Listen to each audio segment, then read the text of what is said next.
Which is best, business coaching or mentoring? There's only one way to find out.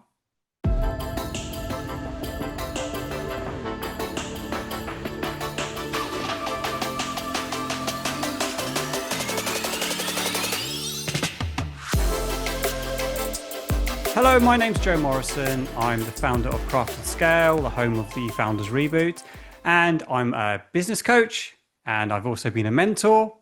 I've also been mentored. I've paid for coaching services. So I think I'm in a good place to be able to answer this question, which is best, mentoring or business coaching? First of all, though, it's important that you know the difference between coaching and mentoring. Now, I've done a separate video on this, so check it out on the channel. I recommend watching that first to give you a really clear idea, because I was confused until I became a professional coach. And then I saw one slide that made it all clear. So I shared with you that slide on that video. So go and have a watch of that. So if you're ready to move on, the next obvious question is, what's the best approach for me? Is it to find myself a mentor, or is it to find myself a business coach? I'm going to give you 3 things to think about to help you answer that question for yourself. So the first thing you need to think about is what's missing in your business that you want to progress on. So are you looking for a sounding board? Are you looking for more ideas? Are you looking for connections? Are you looking for frameworks you can work to? Are you looking for proactivity? Or are you looking for motivation? It's really important to try and identify these things, what's missing. Now, a mentor is obviously good for introductions, if they're working in a similar industry to you. It can be very good as a sounding board. It can be very good for learning like what ideas have worked for them in the past, what approaches have worked for them in the past that maybe you can adopt. The key thing to bear in mind with all of this is you're following the path of somebody else, and what worked for them may not necessarily work for you, or it might not be the best solution for you. So mentoring, it's great as a sounding board, it's great for connections, and it's also good for following in the footsteps of others. So if you're looking for a tried and tested solution that somebody else has done, mentoring can be a really good opportunity, can be a great way to find out somebody else did it this way. What can I do? How can I adopt that and put that into my own business? The limitation of that is the right solution for them and their business and in their time may not be what's right for your business right now and where you want to go. That's where coaching can be more empowering, because it's helping you discover what's the right solution for you that you can implement right now.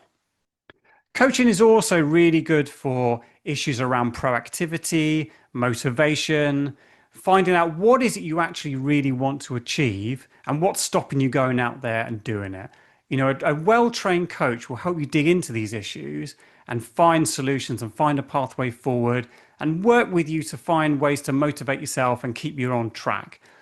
A mentor can do that to some degree, but they're probably going to be a bit less engaged in that area. They'll encourage you to find solutions yourself, but they tend to be a bit more hands-off in terms of how you go away and do it. The second thing to ask yourself is, what is it that has led me to create change in my past? We're creatures of habits, and our businesses are run on those habits. So it's really important to understand if we're frustrated, we're not getting to where we want to get to in terms of our growth and what goals we want to achieve. Like, what's worked for me in the past? What things have given me the proper kick out the backside that's meant I've actually gone out and done something different? So have a think about that, because what you want to do is you want to find somebody who can help you, give you that kind of motivation and support. You know, some people want a taskmaster who's going to say, come on, when are you going to get this done? What are you going to be doing next? Or maybe you want more of a supportive, encouraging kind of person to help you. These are really fundamental things. So what worked for you in the past is likely to hold the key to what's going to work for you in the future. Now, bear in mind, mentors will tend to be a bit more light touch in this area. And a coach, if they're trained, will always dig into the fundamentals about where have you created change in the past, what kind of things get you distracted, what kind of things take you off track. How can we therefore build habits in the future that are going to overcome those bad habits? And that's what a coach can really do. And I think a coach will take you in a much, you know, deeper analysis of what's kind of stopping you and what can be the thing that's going to unlock change for you in the future. So have a think about what's worked in the past for you and what kind of person and personality and style do I need to help me move forward. The third thing you need to consider is the relative investment. Now, mentoring does tend to be more of a voluntary role, not always, but generally mentors, it's a lighter touch involvement. And if you're just looking for somebody to give you some ideas, some prompts, a bit of encouragement, a few connections, then it's a good option, and it tends to be quite low cost or possibly free for you. Coaching requires a greater investment in the main, certainly financially, sometimes also with time as well, depending on the methodology of the coach. So it is a bit more of a commitment. However, coaching investment is worthwhile if it's going to help you move your fundamentals, like about yourself and your business. If you're serious about really examining yourself, what's holding you back? Where do you want to go to? What are all the things that are stopping me? What's enabled me to change in the past? And also the accountability of meeting regularly with a coach can really help in terms of goal achievement. The other thing is when we pay for something, we tend to feel more invested in it. So you do find with clients that when they do pay for coaching, they are taking that time very seriously because they've invested serious capital into doing it and they want a return on their investment. So that can be a useful motivator too.